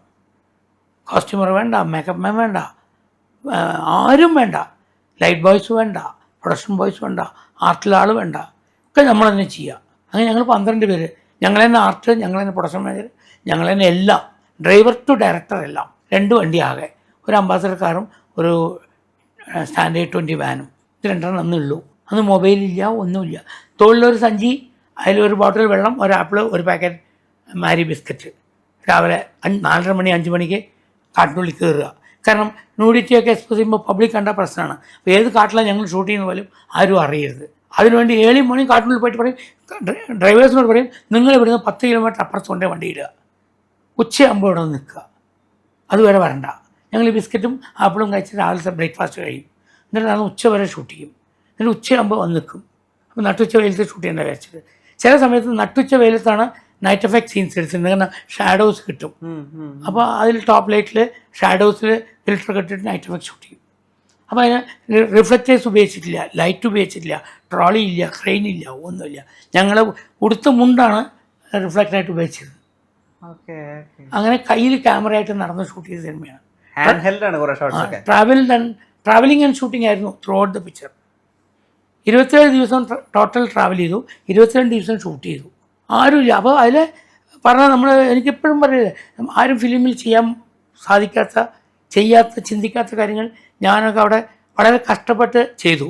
എങ്ങനെ ചെയ്തു പറഞ്ഞാൽ, ഞങ്ങൾ മംഗലാപുരം ബീച്ചിലെത്തി, ഉള്ളാൾ ബീച്ചിലെത്തി. അപ്പോഴാണ് ഞാൻ പറഞ്ഞത്, നമുക്കിവിടെ മരുഭൂമി ഷൂട്ട് ചെയ്യാമെന്ന്. അപ്പോൾ അല്ലെങ്കിൽ മരുഭൂമി ഇവിടെ ഷൂട്ട് ചെയ്യാം. നമ്മൾ ഷൂട്ട് ചെയ്യാം. അപ്പോൾ ക്യാമറ ഇവിടെ വയ്ക്കൂ, വെച്ചിട്ട് കടൽ കാണാത്ത വിധത്തിൽ മണൽ കോരി നിറയ്ക്കാൻ പറഞ്ഞു. മണൽ കോരിയിട്ട് കുന്നുപോലെ ആക്കി കഴിഞ്ഞാൽ എൻ്റെ അപ്പുറത്ത് കടൽ കാണില്ല. എന്നിട്ട് ഈ കുന്നിൻ്റെ മുകളിൽ കൂടെ ഒരു നടക്കാൻ പറഞ്ഞു. അപ്പോൾ അത് മരുഭൂമിയിലാണ് നടക്കുന്നത്. അത് കൂടെ ഉരുണ്ട് വീഴുന്നു, കാല് ഇടറി വീഴുന്നു, നടക്കുന്നു. മരുഭൂമി മാത്രമേ ഉള്ളൂ, നല്ല മണലും മരുഭൂമി. ഞങ്ങൾക്ക് അത്രയും കയ്യിൽ കാശുള്ളൂ. ഞങ്ങൾക്ക് രാജസ്ഥാൻ മരുഭൂമി പോകാനുള്ള കപ്പാസിറ്റി ഇല്ല. അങ്ങനെ മരുഭൂമി. അത് കഴിഞ്ഞപ്പോൾ ചെടികളൊക്കെ ഭൂമിയിൽ ആദ്യമായിട്ട് ഉണ്ടാക്കണം. നമ്മൾ ഇവിടെ ചെയ്യാം. ഒരു പാറ കണ്ടു. ആ പാറയുടെ അടുത്ത് പോയിട്ട് നമ്മൾ ഒരു 4 അടിയിൽ കുഴിക്കാൻ പറഞ്ഞു, 2 പേർക്ക് ഇരിക്കാൻ. എന്നിട്ട് 2 പേരെ അതിൻ്റെ ഉള്ളിൽ ഇരുത്തി. എന്നിട്ട് ഒരു പ്ലൈവുഡ് വെച്ചിട്ട് മറച്ചു, മുഴുവൻ മണലിട്ടു. ചെടി ഒക്കെ എന്ത് ചെയ്തു, വള്ളികൾ പാറയിൽ, അവിടെ കടൽ തീരത്ത് വയലറ്റ് പൂക്കളുള്ള വള്ളികളുണ്ടാവും, ഇവിടെയൊക്കെ ഉണ്ടത്. അപ്പോൾ ആ വള്ളി ഫ്രഷായിട്ട് പറിച്ചുകൊണ്ടാൻ പറഞ്ഞു. അങ്ങനെ പാറയിൽ ഒട്ടിച്ച് പിടിപ്പിക്കാൻ പറഞ്ഞു. ഒട്ടിച്ച് പിടിപ്പിച്ചിട്ട് ഈ കാർഡ്ബോർഡിൻ്റെ ഉള്ളിൽ, പ്ലൈവുഡിൻ്റെ ഉള്ളിൽ ഹോൾ ഉണ്ടാക്കിയിട്ട് അതിനുള്ളിൽ കൂടെ അടിയിൽ എൻ്റെ അസിസ്റ്റൻസ് പിടിച്ചിരുന്നു. എന്നിട്ട് അവരിങ്ങനെ ഉള്ളിലേക്ക് വലിക്കാൻ പറഞ്ഞു. എന്നിട്ട് ക്യാമറ റിവേഴ്സ് ഷോട്ട് എടുത്തു. അപ്പോൾ ഭൂമിൻ്റെ ഉള്ളിൽ നിന്ന് കയറി വളർന്ന് മറ്റിപ്പിടിക്കുന്നത് ഞങ്ങൾ അങ്ങനെ എടുത്തത്. അങ്ങനെ ഓരോ ഷോട്ടും ട്രിക്ക് ഷോട്ട്സ് മുഴുവൻ നേരിട്ട് ചെയ്യായിരുന്നു. അതിൽ ഗ്രാഫിക്സിന് കൊടുക്കാൻ കാശില്ല, ഒന്നുമില്ല. അങ്ങനെ എടുത്ത സിനിമയാണത്. അപ്പോൾ അതിന് മാക്സിമം എൻജോയ് ചെയ്തിട്ടുണ്ടാവുക ഞങ്ങൾ തന്നെയാണ്, വർക്ക് ചെയ്തവരാണ്. അത്ര ഒരു സ്ഥലത്ത് പോയി, ഇപ്പോഴും എനിക്ക് ഓർമ്മയുണ്ട്, നവോദയ അപ്പച്ചൻ ബൈബിൾ പറഞ്ഞ സീരിയൽ ദൂരദർശന് വേണ്ടി ചെയ്യാൻ പോയപ്പോൾ എന്നോട് വിളിച്ച് ചോദിച്ചു, ഞാൻ ആദ്യപാപം കണ്ടു, അതിലത്തെ ലേക്കൊക്കെ എവിടെ ഷൂട്ട് ചെയ്തത്, ഞങ്ങൾക്ക് കുറച്ച് സീൻ ഷൂട്ട് ചെയ്യാനുണ്ട്, ഒന്ന് പറഞ്ഞു തരാമെന്ന്. അപ്പോൾ ഞാൻ ഒരു സെക്കൻഡ് അറിയാതെ ചിരിച്ചു പോയി. ഞാൻ പറഞ്ഞു, സാർ അത് ബാംഗ്ലൂർ പാലസിൻ്റെ ഉള്ളിൽ ഞാൻ പോയപ്പോൾ ഉള്ളിൽ ഇങ്ങനെ പോയി, ഇങ്ങനെ കുറച്ച് കാട് സീൻ, അവിടെ പാലസ് ടൗണിൻ്റെ നടുവിലാണ്. പോയി ചെയ്യുമ്പോൾ അവിടെ പണ്ടെപ്പോഴോ ഒരു വെള്ളം ഒഴുകിപ്പോയൊരു സ്ഥലം കാണുന്നു. അപ്പോൾ ഞാൻ പറഞ്ഞു, എൻ്റെ പിള്ളേരോട് പറഞ്ഞു, നമുക്കിത് നദിയാക്കി മാറ്റാം, ലേക്കാക്കാം. ചന്ദ്രേട്ടൻ എന്താ പറയണേ, അങ്ങനെ വളവ് കാണുന്നില്ലേ, അവിടെ പോയി കെട്ടി നിർത്താൻ പറഞ്ഞു, ബ്ലോക്ക് ചെയ്യാൻ പറഞ്ഞു. ഇവിടെയും കെട്ടി നിർത്താൻ പറഞ്ഞു, ബ്ലോക്ക് ചെയ്യാൻ പറഞ്ഞു. ഇതിൻ്റെ ഇടയിൽ ലോറിയിൽ വെള്ളം കൊണ്ട് നിറയ്ക്കാൻ പറഞ്ഞു. അപ്പോൾ ലോറി ഞാൻ നിറയ്ക്കാം. അപ്പോൾ ആദ്യം 10 ലോറി കൊണ്ടു വയ്ക്കാൻ പറഞ്ഞു. 10 ലോറി കൊണ്ടു വച്ചു. പിറ്റേ ദിവസം വന്ന് നോക്കുമ്പോൾ അത് 3 ലോറിയായി കുറഞ്ഞു, ഭൂമി വലിച്ചെടുത്തു. നമ്മൾ ഇനിയും 10 ലോറി വയ്ക്കാൻ പറഞ്ഞു. വച്ചിട്ട് പിറ്റേ ദിവസം വന്ന് നോക്കിയപ്പോൾ അതൊരു 6 ലോറിയായി നിൽക്കുന്നുണ്ടായിരുന്നു. നമ്മൾ ഇനിയും 10 ലോറി വയ്ക്കാൻ പറഞ്ഞു. അങ്ങനെ 30 ലോറി ഒഴിച്ചപ്പോൾ തടാകം നിറഞ്ഞു. പിന്നെ ഞാൻ എന്ത് ചെയ്തു, അടുത്ത കുളത്ത് പോയി കുറേ താമരയുടെ ഇലകളും ചെന്താമരയൊക്കെ കൊണ്ടുവന്നിട്ടു. ബാംഗ്ലൂർ മാർക്കറ്റിൽ പോയി 4 അരയിനെ തന്നെ കൊണ്ടു വിട്ടു. പിന്നെ ഒരു 10-25 കിലോ റോബിൻ ബ്ലൂ നീലം വാങ്ങി കലക്കി അങ്ങോട്ട് വെള്ളത്തിൽ, നീല ജലാശയമായി മാറി. അത് ഞങ്ങൾ ഷൂട്ട് ചെയ്തതാണ്. അപ്പോൾ അത് എവിടെയാണ് ആ തടാകം, ഇത്രയും നല്ല തടാകം ചോദിച്ചപ്പോൾ എനിക്കറിയാതെ ചിരിച്ചു പോയി ഞാൻ. അപ്പോൾ നമ്മുടെ ഹാർഡ് വർക്ക് മാത്രമായിരുന്നു, അതിൻ്റെ ഫലമാണ് ആ സിനിമ. പിന്നെ ബുദ്ധിപൂർവ്വം എന്ത് ചെയ്തു, അതിൽ ഒരു സീനിൽ ആകെ 3 ഡയലോഗേ ഉള്ളൂ പടത്തിലാകെ. അപ്പോൾ ആ 3 ഡയലോഗ് മാത്രം ചെയ്തിട്ട് എല്ലാ ഭാഷയും ഡബ് ചെയ്താൽ ഡബിങ് ഫിലിമാകും. അത് വേണ്ട, ആ 3 ഡയലോഗ് മാത്രം എല്ലാ ഭാഷയിലും സ്ട്രെയിറ്റായി ഷൂട്ട് ചെയ്തു. എന്നിട്ട് 6 ഭാഷയിൽ സ്റ്റേറ്റ് ലാംഗ്വേജ് പറഞ്ഞ് സെൻസർ ചെയ്തു. ഓ, അപ്പോൾ എല്ലാ ഭാഷയിലും സ്ട്രേറ്റ് ആയിട്ട് റിലീസായി. അപ്പം നല്ല വില കിട്ടി. അത് വാങ്ങിയ ആൾക്കാർക്കും സ്റ്റേറ്റ് ഫിലിം റിലീസ് ചെയ്ത പോലെയായി. കച്ചവട തന്ത്രം എല്ലാം ഉപയോഗിച്ചു. ഈ ന്യൂഡിറ്റി ഹാൻഡിൽ ചെയ്യാന്ന് പറയുന്നത് അന്ന് കേട്ടുകേൾവി പോലും ഇല്ലാത്തൊരു. ന്യൂഡിറ്റി ഹാൻഡിൽ ചെയ്തോടെ നമ്മൾ ആദ്യം തന്നെ ഞാൻ ഇതിന് നായിക കണ്ടെത്തിയപ്പോൾ പറഞ്ഞ കാര്യം, ഈ പടം അഭിനയിച്ചു കഴിഞ്ഞാൽ ഒരു പക്ഷേ നീ രക്ഷപ്പെടും, ഒരു പക്ഷേ നിന്നെ പിന്നെ ആരും ഇൻഡസ്ട്രിയിൽ അടുപ്പിക്കില്ല. അപ്പോൾ അത് ആലോചിച്ചിട്ട് അഭിനയിച്ചാൽ മതി, എന്നെ ശപിക്കരുത് നാളെ, ഈ ക്യാരക്ടർ വില്ലിങ് ആണെങ്കിൽ ചെയ്യാവൂ എന്ന് പറഞ്ഞു കഴിഞ്ഞപ്പോൾ ആ കുട്ടി പറഞ്ഞു എനിക്കൊന്നും ചിന്തിക്കാനില്ല, എനിക്ക് ഈ ക്യാരക്ടറിനെ കുറിച്ചൊന്നും അറിയില്ല, ഞാൻ സ്ട്രഗിളിങ് ആണ്, ഞാൻ ഒരു ഈ വസ്ത്രങ്ങൾ ഉണ്ടാവില്ല എന്നൊക്കെ പറയുന്ന സമയത്ത് അതിൻ്റെതായ പക്വതയോടെ തന്നെ ഏറ്റെടുത്തു. അവർ അക്സെപ്റ്റ് ചെയ്തു. എനിക്കിപ്പോൾ നിലനിൽപ്പാണ് ജീവിതത്തിൽ ആവശ്യം, എന്തും ചെയ്യാൻ ഞാൻ തയ്യാറാണെന്നാണ് പറഞ്ഞത്. അപ്പോൾ ഞാൻ പറഞ്ഞു എൻ്റെ യൂണിറ്റിൽ നിങ്ങൾക്ക് എല്ലാ സെക്യൂരിറ്റിയും ഗ്യാരണ്ടി ഞാൻ തരാം, പക്ഷേ ഇതാണ് കണ്ടീഷൻ, ഈ പടം ഓടിയാൽ നിങ്ങൾ എന്തെങ്കിലുമൊക്കെ ആവും, ഓടിയില്ലെങ്കിൽ നിങ്ങളൊന്നും ആവില്ല, എന്നെ ശപിക്കരുത്, നിങ്ങൾ ചോദിക്കുന്ന കാശ് തരാം. അവിടെ ഒരു പാവം പെൺകുട്ടിയായിരുന്നു, ഒരു 6 അനീസിമാരുള്ള ഒരു പെൺകുട്ടിയായിരുന്നു. അവളുടെ അച്ഛൻ ലോറി ഡ്രൈവറായിരുന്നു, ദാരിദ്ര്യവും പട്ടിണിയും കിടന്ന് കഷ്ടപ്പെടുന്നൊരു കുടുംബമായിരുന്നു. അപ്പോൾ ഞാൻ പറഞ്ഞപ്പോൾ അവൾ പറഞ്ഞു ഞാൻ വരാം, എൻ്റെ കൂടെ ഞാൻ അമ്മയൊന്നും കൂട്ടിയിട്ട് വരില്ല, കാരണം ഞാൻ നോടിച്ച് അഭിനയിക്കുന്നത് അമ്മയൊന്നും കാണാനായിട്ട് വരുന്നത്. ഞാൻ പറഞ്ഞു നീ പേടിക്കണ്ട, ഞങ്ങൾക്കുള്ള സെക്യൂരിറ്റി ഞാൻ തരാം. ഞങ്ങൾ 5 പേര് താമസിക്കുന്ന റൂമിലാണ് ഒരു പായ വിരിച്ച് ORS അവിടെ കിടന്നുറങ്ങിയിരുന്നത് എല്ലാ ദിവസവും. ഞങ്ങളൊക്കെ ആദ്യം കുളിച്ച് റെഡിയായ ശേഷം ഞങ്ങൾ പുറത്തിറങ്ങി പോയിട്ട് പറയും നീ കുളിച്ച് റെഡിയായിക്കുമെന്ന്. അങ്ങനെ ഞങ്ങളുടെ കുടുംബത്തിലെ അംഗത്തെ പോലെ കൊണ്ട് നടന്നിട്ടാണ് പടം ഷൂട്ട് ചെയ്തത്. അത്ര ഗ്യാരണ്ടി സെക്യൂരിറ്റി കൊടുത്തു. ഫുൾ സ്കിൻ സോക്സ് ഇട്ടിരുന്നു ബോഡി മുഴുവൻ, ദൂരത്ത് നോക്കിയാൽ നൂടാണ് തോന്നും. പക്ഷെ അവർക്ക് ഒരിക്കലും നൂടുന്നൊരു ഫീലിംഗ് ഇല്ല, കാരണം അവരൊരു വസ്ത്രം ധരിച്ചിട്ടുണ്ട്. പക്ഷെ നമുക്ക് കണ്ടാൽ ഫുൾ നൂഡ് അവർ നടക്കണം തോന്നും. അങ്ങനെ ഇട്ടിട്ടാണ് 2 പേരെ കൊണ്ടും ജയിച്ചിരുന്നത്. വളരെ ദുർലഭം സീൻസിൽ മാത്രമേ ഒരു സൈഡ് ഇങ്ങനെ എക്സ്പോസ് ചെയ്തിട്ടുണ്ട്, അത്രയൊക്കെ ഉള്ളൂ. ബാക്കി മുഴുവൻ നമ്മുടെ ആൾക്കാരെ നന്നായിട്ട് മനോഹരമായിട്ട് യൂസ് ചെയ്യുന്നതാണ്. ഇത് പറഞ്ഞപ്പോൾ ഞാൻ പറഞ്ഞു ഇത് ചെയ്യുമ്പോൾ പണ്ട് ബൈബിളിൽ ഏദൻസ് ഗാർഡൻ ആണല്ലോ, ഏദൻ തോട്ടം, അന്നത്തെ മരങ്ങളൊക്കെ വലുതായിരിക്കും, ഇലകളൊക്കെ വലുതായിരിക്കും. അപ്പോൾ അതുകൊണ്ട് നമ്മൾ അതിൻ്റെ ഇടയിൽ കൂടെ നടത്തുമ്പോൾ ഇവർ നൂഡിറ്റി കാണില്ല, കവറാവും. അങ്ങനെ വേണം ചെയ്യാൻ. എന്നാൽ നൂഡിറ്റി ഉണ്ടെന്നുള്ള ഫീൽ ഉണ്ടാക്കുകയും വേണം. ഒരു ലോങ് ഷോട്ട് എടുക്കുമ്പോൾ സ്കിൻ സോക്സ് ഇട്ട് ബാക്ക് നടന്നു പോയാൽ ഫുൾ നൂഡായി നടന്നു പോകണമെന്ന് തോന്നും. അപ്പോൾ ആ ഫീൽ കിട്ടും. ബാക്കി അടുത്ത് ക്ലോസിൽ നടക്കുമ്പോഴൊക്കെ ഇലകളുടെ ഇടയിൽ കൂടെയും മരത്തിൻ്റെ ഇടയിൽ കൂടെ പോവാം. അങ്ങനെ ചെയ്യണം പറഞ്ഞപ്പോൾ ആർക്കും മനസ്സിലായില്ല. ഞാൻ അങ്ങനെ ചെയ്തു. അങ്ങനെ ചെയ്ത് ഞാൻ മാക്സിമം അത് എടുത്തു, എൻജോയ് ചെയ്ത വർക്കാണ്. ഞാൻ പറയാം അതിൽ സ്കിൻ സോക്സിൽ കൂടെ ഒരു പാമ്പ് എഴഞ്ഞ് ശരീരത്തിൽ കൂടെ പോകുന്ന സീനുണ്ട്. ആ പടത്തിൽ ഏറ്റവും വലിയ ഹൈലൈറ്റ് അതായിരുന്നു. അത് ഒറിജിനൽ പാമ്പാണ്. ഒറിജിനൽ പാമ്പാണ്. അന്ന് ഡ്യൂപ്ലിക്കേറ്റ് പാമ്പില്ല, ഒറിജിനലിന് വേണം. വേറെ ഇത് ഫിലിമിലാണ് ഷൂട്ട് ചെയ്യുന്നത്, അത് മോണിറ്റർ ഇല്ല. ഇതെങ്ങനെയായിരുന്നു നിങ്ങളുടെ അസസ്മെന്റ്? അത് നമ്മൾ പഠിച്ചത് അങ്ങനെയാണല്ലോ, അവിടെ നമുക്ക് അസസ് ചെയ്യാൻ ബുദ്ധിമുട്ടില്ല. ഇപ്പോഴും ഞാൻ മോണിറ്റർ നോക്കാറില്ല. കണ്ണാണ് ഞാനിപ്പോഴും മോണിറ്റർ നോക്കില്ല. ഇപ്പോൾ ഞാൻ കഴിഞ്ഞ ആഴ്ച വരെ ഷൂട്ട് ചെയ്യുമ്പോഴും ക്യാമറ ഉണ്ട്, മോണിറ്റർ ഉണ്ട്. എനിക്ക് മോണിറ്റർ നോക്കാൻ അറിയില്ല. ഞാൻ നേരെ ഇങ്ങനെ നോക്കിയിട്ട് വർക്ക് ചെയ്യുക. ആർട്ടിസ്റ്റിനെ ഡയറക്റ്റായിട്ട് കാണണം എനിക്ക്, അവരുടെ എക്സ്പ്രഷൻസ് ഞാൻ ഡയറക്റ്റായി കാണും. എനിക്ക് മോണിറ്റർ കണ്ടാൽ ശരിയാവില്ല. അങ്ങനെ ശീലിച്ചു പോയി. അല്ല, ഇത്രയും സെൻസിറ്റീവ് ആയിട്ടുള്ള പടം ഹാൻഡിൽ ചെയ്യുമ്പോഴും ആ ധൈര്യം തന്നെയാണ്. അത്രേ ഉള്ളൂ. അന്ന് മോണിറ്റർ ഇല്ല, മാത്രമല്ല ഞാൻ തന്നെ ക്യാമറയും, ഞാൻ തന്നെ ഡയറക്ടർ, ഞാൻ തന്നെ ക്യാമറ, എല്ലാം ഞാൻ തന്നെ ഓപ്പറേറ്റ് ചെയ്യണം, കാണണം, ഒക്കെ ചെയ്യണം. അങ്ങനെ ചെയ്യേണ്ടി വന്നു. അപ്പോൾ അത് പ്രൂവ് ചെയ്തപ്പോൾ അവിടുന്ന് ഈ പറഞ്ഞ പോലെ അതിലെനിക്ക് വിഷമം തോന്നി. എന്താ വെച്ചാൽ അത്രയും സിനിമകൾ ചെയ്തിട്ടുള്ള ഞാൻ ആ സിനിമ ചെയ്ത് കഴിഞ്ഞപ്പോൾ അതിൻ്റെ അടുത്ത സിനിമ ചെയ്യുന്നത് മെർലാൻഡിൻ്റെ സിനിമയാണ്. അപ്പം മെർലാൻഡുകാർ വന്നപ്പോൾ പറഞ്ഞത് ഞങ്ങൾക്കൊരു കാടിൻ്റെ സിനിമ ചെയ്ത് തരണം, ഞങ്ങളൊക്കെ കാടിൻ്റെ കുറേ സിനിമേഴ്സിലാണ്, സാറ് കാട് മനോഹരമായിട്ട് ഉപയോഗിച്ചിരിക്കണോ, ഞങ്ങൾക്കൊന്നും ചെയ്തു തരണമെന്ന്. ഞാൻ അത്രേ കരുതിയുള്ളൂ. അപ്പോഴൊന്നും ഞാൻ വീണ്ടും പോകുന്നത് ഇതിലേക്കാണെന്ന് പോലും എനിക്ക് അറിയില്ല. ഞാൻ പോയി കാടിൻ്റെ സിനിമ ഷൂട്ട് ചെയ്യാൻ ഞാൻ സബ്ജക്റ്റൊക്കെ തീരുമാനിച്ച് അതിൻ്റെ ഡ്രസ്സൊക്കെ കോസ്റ്റ്യൂമൊക്കെ കൊണ്ടുവന്നപ്പോൾ അവർ ഭയങ്കരമായിട്ട് ഫൈറ്റ് ചെയ്തു. അവർ പറഞ്ഞു അയ്യോ ഈ ഡ്രസ്സൊന്നും ഇട്ടാൽ പടം ഓടില്ല സാർ, നമുക്ക് കുറച്ച് കളർഫുള്ളായിട്ട് മഞ്ഞയും ചുവപ്പും നീലയും ഡ്രസ്സൊക്കെ വേണമെന്ന് പറഞ്ഞു. അങ്ങനെ ആദിവാസികൾക്ക് മഞ്ഞയും ചുവപ്പും നീലയൊക്കെ ഡ്രസ്സ് ഇടാൻ വേണ്ടി ഞാൻ കോംപ്രമൈസ് ചെയ്തു. സത്യമായിരിക്കാം, കളർഫുള്ളായിരുന്നു, പടം സൂപ്പർ ഡൂപ്പർ ഹിറ്റായി. പക്ഷെ തൃപ്തിയില്ല, എനിക്ക് തൃപ്തിയില്ല. ഞാൻ ആദിവാമം ചെയ്തതിനേക്കാൾ ബെറ്ററായിട്ടൊരു പടം സിനിമ ഞാൻ ആഗ്രഹിച്ചത്. പക്ഷെ പോയത് പക്ക കമേഴ്സ്യൽ സിനിമയ്ക്കാണ്. കുറച്ചുകൂടി എക്സ്പ്ലോയിറ്റ് ചെയ്തു സ്ത്രീകളെ എന്ന് വേണമെങ്കിൽ പറയാം. ആ സിനിമയിൽ അങ്ങനെ തന്നെ ചെയ്തു, അവർക്കതായിരുന്നു ആവശ്യം. പക്ഷെ എൻ്റെ മനസ്സിലൊരു ലക്ഷ്യമുള്ളൂ, എന്നെ വിശ്വസിച്ച് വന്നൊരു പ്രൊഡ്യൂസർ കഷ്ടപ്പെട്ടത് നഷ്ടപ്പെട്ടത്. അതിനനുസരിച്ച് അങ്ങനെ ഒരു 7 പ്രൊഡ്യൂസേഴ്സെ ഞാൻ രക്ഷിക്കേണ്ടി വന്നു. അതെ, എനിക്കറിയാം. കാരണം ആ കാനനസുന്ദരിക്ക് ഓപ്പോസിറ്റ് റിലീസ് ചെയ്ത സിനിമയാണ് ഉത്തരം റിലീസ് ചെയ്തപ്പോൾ മുകളിലത്തെ തിയേറ്ററിലെ കാനനസുന്ദരിയും താഴത്തെ തിയേറ്ററിൽ ഉത്തരവായിരുന്നു. റോള് കിട്ടാൻ വേണ്ടി ലാലേട്ടൻ അങ്ങനെ പരിശ്രമിച്ചു എന്നൊന്നും നമ്മൾ അധികം അങ്ങനെ കേട്ടിട്ടില്ല. കാരണം അദ്ദേഹം ഉൾപ്പെടെ പറയുന്നത് അദ്ദേഹം ഒന്നിനു വേണ്ടി ആഗ്രഹിക്കുന്നില്ല, അദ്ദേഹം അദ്ദേഹത്തിലേക്ക് വന്നു ചേരുകയാണെന്നൊക്കെയാണ് അദ്ദേഹം പറയാറ്. അങ്ങനെ അദ്ദേഹം ഒരു ശ്രമം നടത്തിയ റോളിനെന്നുള്ളത് അങ്ങനെ പൊതുവായിട്ട് നമ്മൾ അറിഞ്ഞില്ല. ആദ്യമായിട്ട് അങ്ങനെ ഒരു കാര്യം അറിയുന്നത് ഞാൻ സാറ് പറയുമ്പോഴാണ്. എന്നിട്ട് അതിനുശേഷം പറയുന്നുണ്ട്, ആ ഒരു ഇന്റർവ്യൂവിന് അവസാനം പറയുന്നുണ്ട്, ചിലപ്പോൾ അത്രയും ഒക്കെ ആഗ്രഹിച്ചത് കൊണ്ടായിരിക്കും, അത്രയൊക്കെ ശ്രമിച്ചതുകൊണ്ടായിരിക്കും. തീർച്ചയായിട്ടും ആ സന്ദർഭം എന്ന് പറയും രസമാണ്. കാരണം ഞാൻ മോഹൻലാലിനെ വെച്ച് ആദ്യം ചെയ്ത സിനിമ ഞാൻ പിറന്ന നാട്ടിലാണ്. അതെ. അപ്പോൾ അതിൽ സോമനാണ് മെയിൻ റോള്, അനിയനായിട്ടാണ് മോഹൻലാൽ, ഒരു പോലീസ് ഓഫീസർ. അതിൻ്റെ ഷൂട്ടിംഗ് നടക്കുന്ന സമയത്താണ് ഈ ഉയർന്ന നാടക പറഞ്ഞ സിനിമ എടുക്കാൻ അതിൻ്റെ പ്രൊഡ്യൂസേഴ്സ് എന്നെ കാണാൻ വരുന്നത്. അപ്പോൾ അവർ വരുമ്പോൾ കേരളത്തിലെ ആഫ്രിക്ക പറഞ്ഞ കുറേ ലേഖനങ്ങളാണത്. ഇത് വെച്ചിട്ട് സിനിമയാക്കാൻ പറ്റുമോ എന്നാണ് ചോദിക്കുന്നത്.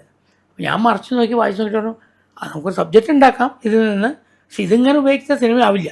അങ്ങനെ പറഞ്ഞപ്പോൾ അന്ന് എൻ്റെ PM താജാണ് എൻ്റെ റൈറ്റർ. താജും കോഴിക്കോട്ടുകാരനാണ്, വന്ന പ്രൊഡ്യൂസേഴ്സും കോഴിക്കോട്ടുകാർ. അപ്പോൾ താജിനെ പരിചയപ്പെട്ടു. അപ്പോൾ ഞാൻ പറഞ്ഞു നമുക്ക് താജിനെ കൊണ്ട് എഴുതിക്കാം. എന്നാൽ താജിനത് വായിക്കാൻ കൊടുത്തു. താജ് അവിടെ ഇരുന്ന് ഇതൊക്കെ വായിക്കുകയൊക്കെ ചെയ്യുമ്പോൾ ലാൽ അടുത്തിരുന്ന് ഇതൊക്കെ കാണുന്നുണ്ട്. ലാൽ ചോദിച്ചു, എന്തായിട്ട് അടുത്തപ്പാട് എന്താണ് കഥ കേൾക്കട്ടെ എന്ന് പറഞ്ഞപ്പോൾ ലാൽ കഥ പറഞ്ഞു കൊടുത്തു. താജ് കഥ പറഞ്ഞു കൊടുത്തപ്പോൾ അത് കേട്ടപ്പോൾ ലാലിന് ഭയങ്കര ഇൻട്രസ്റ്റ് ആയി. ഒരു ഡിഫറൻ്റായ സബ്ജക്റ്റ് ചെയ്താൽ കൊള്ളാമെന്നൊക്കെ ആഗ്രഹം. 2-3 ദിവസം കഴിഞ്ഞപ്പോൾ താജിനോട് ചോദിച്ചു, അതെപ്പോഴാണ് ഷൂട്ട് ചെയ്യാൻ പോകണം? അത് ഉടനെ തുടങ്ങും, അടുത്തത് അതാണ് ചെയ്യാൻ പോകുന്നതാണ്. അപ്പോൾ എനിക്ക് ആ റോൾ ചെയ്യുന്നുണ്ട്, ചന്ദ്രേട്ടനോട് പറഞ്ഞു. ലാൽ പറഞ്ഞു, താജ് പറഞ്ഞു, ഞാൻ പറയില്ല, ചന്ദ്രേട്ടൻ്റെ മനസ്സിൽ എന്തെങ്കിലുമൊക്കെ ഉണ്ടാവും, നമ്മൾ പോയി പറഞ്ഞാൽ ചന്ദ്രേട്ടൻ കേൾക്കില്ല, ഒട്ടും കോംപ്രമൈസ് ചെയ്യാത്ത ആളാണ് എന്നൊക്കെ പറഞ്ഞു. ഞാൻ വർക്കിൻ്റെ കാര്യത്തിൽ ഒട്ടും കോംപ്രമൈസ് ഇല്ല, പറഞ്ഞ് ചെയ്യും. അപ്പോൾ അങ്ങനെ പറഞ്ഞപ്പോൾ സത്യത്തിൽ ഞാൻ ആ റോൾ ചെയ്യാൻ അന്ന് രൂപമുണ്ടായിരുന്ന നമ്മുടെ രതീഷിനായിരുന്നു. കറുത്ത രൂപം, പൂച്ചക്കണ്ണ്, ഒരു നല്ലൊരു ട്രൈബൽ ലുക്ക് കിട്ടും. രതീഷിനെ കൊണ്ട് ചെയ്താൽ പരുക്കനായിരിക്കും, ധാരപ്പൻ എന്നുള്ള കഥാപാത്രം ചെയ്യാൻ പ്ലാൻ ചെയ്തു. രതീഷിനോട് ഞാൻ പറയുകയും ചെയ്തു വിളിച്ചിട്ട്, രതീഷെ ഒരു റോളുണ്ട്, എന്താ ചന്ദ്രേട്ട എപ്പോൾ കാണിക്കാമല്ലോ എന്ന് മാത്രം പറയും. എന്താ റോളെന്നും ചോദിക്കില്ല, എന്താ വേണ്ടതെന്ന് ചോദിച്ചില്ല, ഒന്നും പറഞ്ഞില്ല. അപ്പോൾ 3-4 ദിവസം കഴിഞ്ഞപ്പോഴാണ് ലാൽ വന്ന് എൻ്റെ അടുത്ത് മെല്ലെ പറഞ്ഞു, അങ്ങനെ ചന്ദ്രേട്ടാ ആ റോൾ എനിക്ക് ചെയ്താൽ കൊള്ളാമെന്നുണ്ട് എന്ന് പറഞ്ഞു. ഞാൻ നടക്കോ? അതൊന്നും വേണ്ട, ശരിയാവില്ല എന്ന് പറഞ്ഞു. അതെന്താ ചെയ്തിട്ട്? ഞാൻ നീ വെളുത്ത് തടിച്ച വന്ന കുട്ടി, നീ എങ്ങനെയാ ആദിവാസി ആവാൻ പറ്റുക? അത് വേണ്ട, ശരിയായില്ല, നീ പോ എന്ന് പറഞ്ഞു. ചന്ദ്രേട്ടാ എനിക്ക് ചെയ്യാൻ പറ്റും ചന്ദ്രേട്ടാ പറഞ്ഞപ്പോൾ ഞാൻ വിട്ടു. എന്നിട്ട് ഞാൻ പോയപ്പോൾ താജിനോട് പോയപ്പോൾ ചന്ദ്രേട്ടൻ സമ്മതിക്കുന്നില്ല എന്തെന്ന് പറഞ്ഞു. താജ് പറഞ്ഞു, ചന്ദ്രേട്ടൻ ഒരു കാര്യം തീരുമാനിച്ചാൽ മാറ്റാൻ ഭയങ്കര പാടാണെന്നൊക്കെ പറഞ്ഞു. അങ്ങനെ ഞാൻ പിറ്റേ ദിവസം രാവിലെ ഷൂട്ടിങ്ങിന് വന്ന് ഇറങ്ങുമ്പോൾ കാറിൽ നിന്ന് ഇറങ്ങുമ്പോൾ കാണുന്ന ഒരു തോർത്തും കൊണ്ട് കൊടുത്തിട്ട് കരിയൊക്കെ വാരി തേച്ചിട്ട് അവിടെ നടക്കണമെന്ന്. അപ്പം ഞാൻ കാണാൻ വേണ്ടി കാറ് വരാൻ കാത്തു നിൽക്കുകയാണ്. അവിടെ നടക്കുന്നത് കണ്ടപ്പോൾ എൻ്റെ മനസ്സിൻ്റെ ഉള്ളിൽ മനസ്സിലായി ഇതാണെന്ന്. ഞാൻ ഒന്ന് കാണാത്ത പോലെ മിണ്ടാതെ പോയി. ഞങ്ങൾ നോക്കിയിട്ട് അങ്ങനെ പോയിട്ട് സ്ക്രിപ്റ്റ് കൊണ്ടുവരും, എന്താ സീൻ എടുക്കാൻ പോകണം, ഇങ്ങനെ സ്ക്രിപ്റ്റൊക്കെ നോക്കി മറക്കുമ്പോൾ എൻ്റെ മുന്നിൽ വന്ന് നടക്കാൻ തുടങ്ങി. അപ്പോൾ ഞാൻ മിണ്ടിയില്ല. അപ്പോൾ ചന്ദ്രേട്ടൻ ഒന്ന് നോക്ക് എന്ന് എൻ്റെ അടുത്ത് പറഞ്ഞു. അപ്പോൾ ഞാൻ നോക്കി, ഇതെന്താ വേഷം? പോലീസ് ഓഫീസറല്ലേ, നീ എന്താ കരിയൊക്കെ വാരി തേച്ചിരിക്കണേ, പോയി വേഷം മാറി ഡ്രസ്സ് ഇട്ടിട്ട് പറഞ്ഞു. ചന്ദ്രേട്ടൻ എങ്ങനെയുണ്ട് പറയാം? കൊള്ളാം, നന്നായിട്ടുണ്ട്, പോയി ഡ്രസ്സ് മാറാൻ പറഞ്ഞു. അപ്പോൾ പുള്ളി പോയി ഡ്രസ്സ് മാറി കണ്ണൊക്കെ നിറഞ്ഞ് മിണ്ടാതെ വന്നു. ഡ്രസ്സ് കിട്ടുന്നു, ഞാൻ റെഡി, ഞാൻ റെഡി, എടുക്കാം. ഉച്ചവരെ ഷൂട്ട് ചെയ്തു, ഒന്നും മിണ്ടില്ല. പോലീസ് യൂണിഫോമിൽ തന്നെ ഷൂട്ട് ചെയ്തുകൊണ്ടിരുന്നു. ഉച്ചവരെ സോമനും പുള്ളിയും കൂടെ സീനൊക്കെ എടുത്തു, ഷൂട്ട് ചെയ്ത് ഞാൻ ഒന്നും മിണ്ടില്ല. ഉച്ചയ്ക്ക് ഊണ് കഴിക്കാൻ ഞാൻ ഇരിക്കുമ്പോൾ എൻ്റെ ഓപ്പോസിറ്റ് ടേബിളിൽ ഇങ്ങനെ ലാൽ വന്നിരുന്നു ഊണ് കഴിക്കാൻ. എൻ്റെ മുഖത്തേക്ക് നോക്കുന്നില്ല, ഭയങ്കര വിഷമമുണ്ട് പുള്ളിക്ക്. ഞാൻ പറഞ്ഞു, ലാലേ ഇവിടെ ഇരിക്കാം. അത് വേണ്ട, ഇവിടെ വാ എന്ന് വിളിച്ച് AC ആ റോളിന് നീ ആപ്റ്റാണോ ചോദിച്ച് ആണെന്ന് എനിക്ക് പറയാൻ പറ്റില്ല, പക്ഷേ നിൻ്റെ ഡെഡിക്കേഷൻ എനിക്ക് ഭയങ്കര ഇഷ്ടപ്പെട്ടു. ഇത്രയും ആത്മാർത്ഥത ഞാൻ പറഞ്ഞ നടൻ എന്നോട് കാണിച്ചില്ല, അതുകൊണ്ട് ആ റോൾ നീ ചെയ്തോ. പക്ഷെ വൺ കണ്ടീഷൻ, ഒരു 10-25 ദിവസം കുളിക്കണ്ട, പല്ല് തേക്കണ്ട, നമ്മൾ കുറേ മണ്ണൊക്കെ വാരി ശരീരത്തിൽ തേക്കും, അതൊക്കെ അവിടെ കിടന്നോട്ടെ. പിന്നെ ഞങ്ങളുടെ കൂടെ ഒന്നും ഇരിക്കരുത്. ഞാൻ ഒറിജിനൽ ആദിവാസികളെ 10-100 പേരെ കൊണ്ടുവരുന്നുണ്ട്, അവരുടെ ഇടയിലേ ഇരിക്കാവൂ, അവരുടെ കൂടെ ഇരുന്ന് ഊണ് കഴിക്കാൻ പാടുള്ളൂ. അവരെങ്ങനെ കഴിക്കണമെന്ന് ശീലിക്കണം. അവരിയ്ക്കുന്ന രീതി, അവർ കിടക്കുന്ന രീതി, അവർ സംസാരിക്കുന്ന രീതി, ഇതൊക്കെ നീ പഠിക്കണം, ഒബ്സർവ് ചെയ്യണം. അപ്പോൾ ആദ്യത്തെ 5-6 ദിവസം വലിയ ഷോട്ടൊന്നും എടുക്കില്ല, ലോങ് ഷോട്ട്സേ എടുക്കുള്ളൂ. എന്നിട്ട് എന്ത് വേണം ചെയ്യാം, എനിക്ക് കുളിക്കും വേണ്ട, പല്ലിയേക്കും വേണ്ട, എനിക്ക് ആ റോൾ ചെയ്താൽ മതി പറഞ്ഞു. അപ്പോൾ എൻ്റെ കണ്ണ് നിറഞ്ഞു പോയി. സത്യത്തിൽ ഒരു ആക്ടർ അങ്ങനെ പറയണമെങ്കിൽ ആ ആക്ടറുടെ മനസ്സിൽ അത്രത്തോളം ആ കഥാപാത്രം ഉൾക്കൊണ്ടിട്ടുണ്ടാവണം. അതാണ് ഇന്ന് കാണുന്ന മോഹൻലാൽ. ആ ഡെഡിക്കേഷൻ, ആ ആത്മാർത്ഥതയാണ് അതിമനോഹരമായി ചെയ്തു. തണുത്ത് വിറയ്ക്കുമ്പോഴും ഒരു തോർത്തുമുണ്ട് കൊടുത്ത് ഒരു തോർത്തുമുണ്ടും പുതച്ച പിടിക്കുമ്പോൾ ഞങ്ങളൊക്കെ ജർക്കിനൊക്കെ ഇട്ട് നടക്കണം രാത്രി. ആ തണുപ്പത്ത് മഞ്ഞും തണുപ്പും കൊണ്ട് വയനാട്ടിൽ കഷ്ടപ്പെട്ടു 10-25 ദിവസം. കാലിൽ രാത്രിയൊക്കെ ഓടുന്ന ഷോർട്സൊക്കെ എടുക്കുമ്പോൾ ചെരുപ്പിടാൻ പാടില്ല, കാലിൽ മുള്ളൊക്കെ കുത്തി ചോരയിൽ അഭിഷേകമാണ്. എൻ്റെ അടുത്ത് പറയില്ല, കുട്ടികളൊന്നും പറയും ചന്ദ്രേട്ടാ കാലിൽ കൂടെ ചോര വരുന്നു. ഞാൻ പറയും എന്ത് ചെയ്യാൻ പറ്റും, ആ റോള് ചെയ്യാനായിട്ടതല്ല, അനുഭവിക്കട്ടെ, ഞാനെന്താ ചെയ്യുക, അങ്ങനെ പറഞ്ഞിരുന്നത്. പക്ഷേ അതൊന്നും ഒരു കംപ്ലൈൻറ്റും പരാതികളൊന്നും ഇല്ലാതെ എൻജോയ് ചെയ്ത് അഭിനയിച്ചു. പുള്ളി ആ ക്യാരക്ടറായി മാറുമായിരുന്നു. 10-25 ദിവസം അങ്ങനെ തന്നെ ജീവിച്ചു. എപ്പോൾ കാണുമ്പോഴേ കരിയിലെ കാണാറുള്ളൂ ഞാനും ഒന്നും പറയാറില്ല, കാണുകയും ചെയ്യും. പിന്നെ എൻ്റെ അടുത്തൊക്കെ ഒരു പരിധി കൂടുതൽ അടുക്കില്ല അവർ എല്ലാവരും. ചന്ദ്രേട്ടാ മാറി നിൽക്കുള്ളൂ. കാരണം ഞാൻ കുറച്ച് ഷൂട്ടിങ് തുടങ്ങിയാൽ ഞാൻ ഭയങ്കര ചൂടാണ്. ക്യാമറ വന്നാൽ എൻ്റെ സ്വഭാവം മാറും. ക്യാമറ ഇല്ലെങ്കിൽ ഞാൻ വളരെ നല്ല കുട്ടിയാണ്, എനിക്കറിയാം. ക്യാമറ വന്നാൽ എൻ്റെ വീട്ടുകാർ വന്നാൽ പോലും ഞാൻ തിരിഞ്ഞ് നോക്കില്ല, എനിക്ക് ഓർമ്മയുണ്ടാവില്ല. അവരൊക്കെ ഇരിക്കണം ഊണ് കഴിക്കണം എന്ന്. 3 മണി 4 മണി വരെ എൻ്റെ വൈഫൊക്കെ വന്നിട്ട് ചോറ് കിട്ടാതെ ഇരുന്നിട്ടുണ്ട്. ഞാൻ മറന്നു പോകും, ആരും അറിയില്ല എൻ്റെ വൈഫ് അവിടെ വന്നിരിക്കേണ്ട കാര്യം. അങ്ങനെയൊക്കെ സംഭവിച്ചിട്ടുണ്ട് പലപ്പോഴും. ഈ പുതിയ സിനിമാ രീതികൾ, പുതിയ താരോദയങ്ങൾ ഒക്കെ കാണുമ്പോൾ എന്താ തോന്നാറ്? സത്യം പറഞ്ഞാൽ ഒരുപാട് പലപ്പോഴും പലതും കാണുമ്പോൾ വിഷമം തോന്നാറ്, നിരാശ തോന്നാറുണ്ടോ? തീർച്ചയായിട്ടും. എന്തുകൊണ്ടെന്ന് പറഞ്ഞാൽ ഡീപ്പ് ഇൻവോൾവ്മെൻറ്റ് വളരെ കുറവാണ്. അവർക്കൊരു ഒരു ഫാക്ടറി ജോലി പോലെയൊക്കെയാണ് ഇപ്പോഴത്തെ സിനിമ. ഞങ്ങൾ അന്ന് സിനിമ ചെയ്തിരുന്നത് രാവിലെ 6 മണിക്ക് പറഞ്ഞാൽ 5 മണിക്ക് എഴുന്നേറ്റ് റെഡിയായി 6 മണിക്ക് സൺറൈസ് ആകുമ്പോഴേക്കും അവിടെ പോയി റെഡിയാന്ന്. മോർണിംഗിൽ ഒരു ഷോട്ടെങ്കിലും എടുത്തില്ലെങ്കിൽ ഞങ്ങൾക്ക് സമാധാനമില്ല. ഇന്ന് പലരും കുട്ടികൾ, പുതിയ സ്റ്റുഡൻസ്, എൻ്റെ അക്കാഡമിയിലത്തെ കുട്ടികൾ വരെ രാവിലെ വിളിച്ചോണത്തി എഴുന്നേൽപ്പിക്കുന്നത് ഞാൻ പോയിട്ടാണ്, തല്ലിയിട്ടൊക്കെയാണ്. രാവിലെ 7 മണി തുടങ്ങണം പറഞ്ഞാൽ തുടങ്ങാം സാർ, ഉറങ്ങട്ടെ സാർ എന്നൊക്കെയാണ് പറയുന്നത്. അവർ സീരിയസേ അല്ല, എന്നാൽ അവർക്കൊക്കെ സ്റ്റാർ ആവുകയും വേണം. അതിൽ വളരെ റെയറായിട്ടുള്ള കുട്ടികൾ മാത്രമേ ഉള്ളൂ ഡെഡിക്കേറ്റഡ്, അവർ മാത്രമേ രക്ഷപ്പെടുകയുള്ളൂ. എനിക്കറിയാം ഇന്ന് കണ്ട പല ആർട്ടിസ്റ്റും ഇപ്പോൾ ഉഴപ്പമെന്നുണ്ടെങ്കിലും ഡെഡിക്കേറ്റഡായി സിൻസിയറായി വർക്ക് ചെയ്ത് വന്നിട്ടായിട്ടുള്ളവരാണ്. അതിനുശേഷം ഒരു ലെവലിൽ എത്തിക്കഴിഞ്ഞപ്പോൾ ഇനി ഇത്രയൊക്കെ മതി തുടങ്ങിയതായിരിക്കാം, എനിക്കറിയില്ല. പക്ഷെ ആയിരുന്നു, സിൻസിയർ ആയിരുന്നു അവർ. അല്ലാത്തവർ നമ്മുടെ രക്ഷപ്പെട്ടിട്ടില്ല. ഇപ്പൊ പണ്ട് കാലത്തെ സിനിമാ ലോകവും ഇന്നത്തെ പുതിയ സിനിമാ ലോകവും രണ്ടും കാണുന്ന ആളാണല്ലോ, എപ്പോഴും ഇൻവോൾവ്മെന്റ് ഉള്ള ആളാണല്ലോ. ഈ സിനിമയെ പലപ്പോഴും ഈ ലഹരിയുടെയും അല്ലെങ്കിൽ ഈ സെക്ഷൽ അസോൾട്ടിന്റെ ഒക്കെ ഒരു ഏരിയ ആക്കിയിട്ട് പലപ്പോഴും ഈ വാർത്തകളിൽ പ്രസന്റ് ചെയ്യുന്ന കാണുമ്പോൾ പണ്ട് ഇത് കുറവായിരുന്നു അല്ലെങ്കിൽ ഇന്നിപ്പോൾ ഇത് കൂടുതലാണ്, അതിൽ പണ്ട് ഇത് ഉണ്ടായിരുന്നു അറിഞ്ഞിരുന്നില്ല, ഏതാ ശരി? അല്ല, പണ്ട് ഇത്രയും ഇല്ലായിരുന്നു തന്നെ പറയാം. പണ്ട് മാക്സിമം ഉണ്ടായിരുന്ന 2 പെഗ് അടിക്കും, അതിനുള്ള കാശ് പോലും എല്ലാവരും കയ്യിലില്ലായിരുന്നു. അത് ഷെയർ ചെയ്ത് അടിക്കുന്ന കാലഘട്ടമാണ്. കാരണം എനിക്കറിയാവുന്ന ശങ്കരാടിയും നെല്ലിക്കോട് ഭാസ്കരൻ, ശങ്കരാടി, അങ്ങനെ നിലമ്പൂർ ബാലൻ, അങ്ങനെ ഒരുപാട് പേര് സ്ട്രഗിളേഴ്സ് സിനിമയിൽ താമസിച്ചിരുന്നു മദ്രാസിൽ. സുരാസു, മറ്റേ വിജയൻ, അങ്ങനെ കുറേ പേര്. ഇവരൊക്കെ 2 പെഗടിക്കാൻ എന്താ ചെയ്യുക, ഇന്ന് ആര് വാങ്ങിത്തരും എന്ന് ആലോചിക്കുന്ന കാലഘട്ടമാണ്. രാവിലെ തൊട്ട് അടിക്കാനുള്ള കാശൊന്നും ഇല്ല, മനസ്സിലായില്ലേ? ഇന്ന് പെഗിന് ഒരു ക്ഷാമവും ഇല്ല, റോട്ടിൽ കൂടെ ഒഴുകുകയാണ് പെഗുകൾ. ആർക്ക് വേണമെങ്കിലും ഫ്രീ ആയിട്ട് കിട്ടും, ഒരു കമ്പനി കൊടുത്താൽ മതി. അതാണ്. അന്ന് അങ്ങനെയല്ല, വൈകുന്നേരം എങ്ങനെയാണ് ഒന്ന് സെറ്റപ്പ് ചെയ്യുക, കിട്ടുക ചോദിക്കുന്ന കാലഘട്ടമാണ്. അതായത് ഷൂട്ടിംഗ് ഇല്ലെങ്കിൽ നാളെ എങ്ങനെ ആഹാരം കഴിക്കുക എന്ന് ചിന്തിക്കുന്നവരായിരുന്നു എല്ലാ നടന്മാരും. അത് നമ്മൾ കണ്ടിട്ടില്ലാണ്, കണ്ണുകൊണ്ട്, മനസ്സിലായില്ലേ? ഒരിക്കലും അന്ന് ഇതിനൊന്നുള്ള സന്ദർഭങ്ങളില്ല. മദ്രാസിൽ പിടിച്ചു നിൽക്കാൻ കഷ്ടപ്പെടുന്നവരാണ്. പിന്നെ അതിൻ്റെ എവിടെയാണ് ബലാത്സംഗത്തിനും ഇതിനൊക്കെ സമയം. ഇന്ന് അതൊക്കെ സൗകര്യങ്ങൾ കൂടി.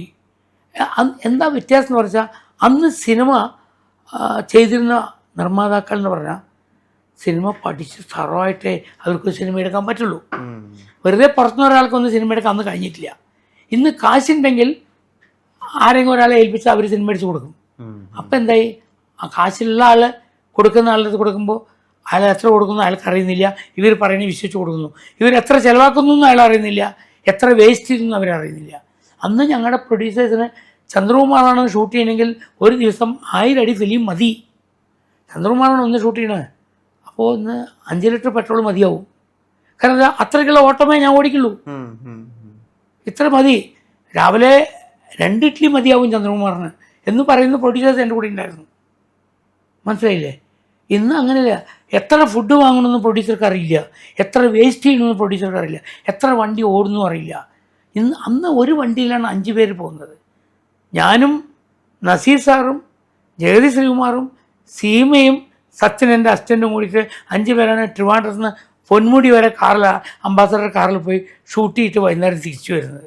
5 പേരാണ്, ചിലപ്പോൾ 6 പേര്. അംബാസഡർ കാറിൽ ഫ്രണ്ടിൽ 3 പേരാണ്, ഡ്രൈവർ, പിന്നെ ഞാൻ, നസീർ സാറ്, പിന്നെ 4 പേര് പിന്നിൽ. അങ്ങനെയൊക്കെ പോറ്. അത് അന്നത്തെ സിനിമ അങ്ങനെയായിരുന്നു, അന്നത്തെ കാലഘട്ടം അങ്ങനെയായിരുന്നു. അന്ന് നമ്മൾക്ക് ഞാൻ കുട്ടിക്കാലത്ത് കണ്ടിട്ടുള്ള കൊടമ്പാക്കത്ത് ഹോളിവുഡ് ഹോട്ടൽ പറഞ്ഞിട്ട് ഹോട്ടലുണ്ടായിരുന്നു, സിനിമാക്കാരുടെ ഹോട്ടലാണ്. അപ്പോൾ അവിടെ വൈകുന്നേരങ്ങളിൽ ഒരു 5 മണിക്കൊക്കെ 6 മണിക്കൊക്കെ പോയാൽ ഒരു ചായ 25 പൈസയേ ഉള്ളൂ. ചായ കുടിക്കാൻ കാശ് ഷെയർ ചെയ്യുന്ന നമ്മുടെ നടന്മാരെല്ലാവരും കണ്ടിരുന്നു. എന്നിട്ട് കുടിച്ച് കഴിഞ്ഞിട്ട് പറഞ്ഞ് നാളെ ഷൂട്ടിംഗ് ഉണ്ടോ? ഇല്ലല്ലോ, ഇനി 3 ദിവസം കഴിഞ്ഞിട്ടേ ഉള്ളൂ. എന്താ ചെയ്യുക, അതുവരത്തെ ഭക്ഷണവും ഹോട്ടലിൽ താമസമൊക്കെ പ്രശ്നമാണ് എന്ന് പറഞ്ഞ് ഷെയർ ചെയ്യുന്ന ആൾക്കാരെ നമ്മൾ കണ്ടിരുന്നു. അപ്പോൾ അവിടെ ഇതിനൊന്നും ഒരുപാട് സമയമില്ലായിരുന്നു. ഇന്ന് നിങ്ങൾക്ക് സൗകര്യങ്ങൾ കൂടി, നിങ്ങൾക്ക് ഓരോ ആക്ടർക്ക് വരാനും നിങ്ങൾ ഓരോ കാർ അയക്കണം, കാരവാനായി ഓരോ കാർ അയക്കണം, കാരവാൻ വേണം, അവർ താമസിക്കുന്ന റൂംസ് ഇന്ന ഹോട്ടലിൽ ഇന്ന റൂമായിരിക്കണം. അപ്പോൾ സിനിമയുടെ ക്വാളിറ്റി അല്ല പ്രശ്നം, അവരുടെ സുഖസൗകര്യങ്ങളാണ് പ്രശ്നം. ഞങ്ങൾ സുഖസൗകര്യങ്ങളെക്കാൾ കൂടുതൽ കണ്ടിരിക്കുന്നത് സിനിമ എങ്ങനെ നന്നാക്കി ഉണ്ടാക്കാൻ പറ്റുന്നതാണ്. ആ വ്യത്യാസം ഉണ്ട്, ഇന്നതില്ല. ഇന്ന് ഞാൻ ഫോർ എക്സാമ്പിൾ പറഞ്ഞാൽ, അടുത്ത കാലത്ത് ഞാൻ കുട്ടികളുടെ സിനിമ ചെയ്യുന്ന പറഞ്ഞപ്പോൾ എൻ്റെ ഒരു ഫ്രണ്ട് അദ്ദേഹത്തിൻ്റെ ഒരു ബന്ധുവിനെ എൻ്റെ കൂടെ അസിസ്റ്റൻ്റ് ഡയറക്ടറായി നിർത്തണം, പഠിപ്പിക്കണം എന്ന് പറഞ്ഞയച്ചു. അപ്പോൾ ഞാനിവിടെ എറണാകുളത്ത് ഒരു ഹോട്ടലിൽ താമസിക്കുന്നു. ഞാൻ പറഞ്ഞാൽ വരൂ കാണാം പറഞ്ഞു. വന്നപ്പോൾ ഞാൻ ഉടനെ റൂമിലേക്ക് വരാൻ പറഞ്ഞു. ഞാനൊരു ബനിയനും ലുങ്കി ഉടുത്തിട്ട് ഇരിക്കുകയാണ്. വന്നു കണ്ടു. ഞാൻ എന്താ ചെയ്യണത്? അപ്പോൾ ഞാൻ ഡിഗ്രി കഴിഞ്ഞു സാർ, എനിക്ക് സിനിമ പഠിക്കണം എന്നൊക്കെ പറഞ്ഞു. ഞാൻ പഠിപ്പിക്കാൻ തയ്യാറായിട്ട് അയാളോട് സംസാരിച്ച അയാൾ പറഞ്ഞു, സാർ എക്സ്ക്യൂസ് ചെയ്യ്, എനിക്കൊരു കാര്യം പറയാനുള്ളൂ. നമ്മൾ എന്താ പറയൂ? സാർ ഇങ്ങനെയൊന്നും ഞങ്ങളെ കാണരുത്, ഞങ്ങളെ പുറത്ത് വെയിറ്റ് ചെയ്യണം. എന്നിട്ട് സാറ് വെൽ ഡ്രസ്ഡ് ആയിരുന്നിട്ട് വേണം ഞങ്ങളെ വിളിക്കാൻ. പിന്നെ സാറ് അന്ന് ഞാനൊരു നോൺ AC റൂമിലാണ് താമസിക്കുന്നത്. സാർ AC റൂം സൂട്ട് റൂമിലേക്ക് ആയിരിക്കണം. എന്നിട്ട് സാർ ഉള്ളിൽ ഇരുന്നിട്ട് പുറത്തേക്ക് ഇറങ്ങി വരണം. എങ്കിലും ഞങ്ങൾക്ക് സാറിൻ്റെ കൂടെയൊക്കെ വർക്ക് ചെയ്യാൻ ഒരു സാറിനോട് ബഹുമാനം ഉണ്ടാവുള്ളൂ, ഒരു മതിപ്പ് ഉണ്ടാവുള്ളൂ. ഞാൻ എണീക്കടാ, അടുത്ത കാര്യം നീ എനിക്ക് ബഹുമാനിക്കണ്ട, നീ എന്നെ റെസ്പെക്റ്റ് ചെയ്യണ്ട, നീ സിനിമയിൽ നന്നാവില്ല, പോടാ അവിടുന്ന്. എന്നെ റെക്കമെൻഡ് ചെയ്ത് അയച്ചാൽ ഇപ്പം തന്നെ ഞാൻ വിളിച്ച് 4 ചീത്തയും പറഞ്ഞു. ഇങ്ങനത്തെ പിള്ളേരെ അയക്കരുത്, ഇവനൊന്നും ജന്മത്തിൽ ഗുണം പിടിക്കാൻ പോകില്ല പറഞ്ഞു. കാരണം അവന് സിനിമ പഠിക്കാൻ പറഞ്ഞെങ്കിൽ തന്നെ അവൻ്റെ ഗുരു ഇങ്ങനെയൊക്കെ ഉണ്ടാവണം സാറേ. അവന് പഠിക്കുകയല്ല വേണ്ടത്, അവന് ഇമേജാണ് പ്രശ്നം. എനിക്കങ്ങനെ ഇമേജ് ഞാൻ ചിന്തിക്കുന്നില്ല, ഇപ്പോഴും ഇമേജില്ല. ഞാനിവിടെ സാധാരണക്കാരെ പോലെ എല്ലാ ബസ്സിലും കയറി പോകാറുണ്ട്, ഓട്ടോയിൽ പോകാറുണ്ട്, നടന്നു പോകാറുണ്ട്, ലോറി കിട്ടിയാൽ അതും തടസ്സം കയറി പോകാറുണ്ട്. എനിക്കിതൊന്നും പ്രശ്നമില്ല. അതുകൊണ്ട് ചന്ദ്രകുമാർ അല്ലാതെ ആവുന്നില്ല, എനിക്കറിയാം. എന്നെ അറിയുന്നവർ എന്നെ അറിഞ്ഞാൽ മതി, ഒരു നിർബന്ധവും ഇല്ല. എന്തായാലും നടൻ എന്നുള്ള വേഷപ്പകർച്ചയിൽ ഇനി ഒരുപാട് പേര് അറിയും, ഒരുപാട് അവസരങ്ങൾ വരും. ഞാനിവിടെ ഇങ്ങനെ തന്നെ ഉണ്ടാവും, ഒരു വ്യത്യാസം ഉണ്ടാവില്ല. വാത്സല്യമുള്ള അല്ലെങ്കിൽ പക്വതയുള്ള അങ്ങനെയുള്ള ക്യാരക്ടേഴ്സും അങ്ങനെയുള്ള നടന്മാരെ നമുക്ക് മിസ് ചെയ്യുന്നുണ്ടല്ലോ. ആ സ്ഥലത്തേക്ക്, ആ സ്പേസിലേക്ക് നല്ലൊരു ഫിറ്റാണ് സാർ. ഒരുപാട് നന്ദി സംസാരിക്കാൻ. Thank you. നമസ്കാരം.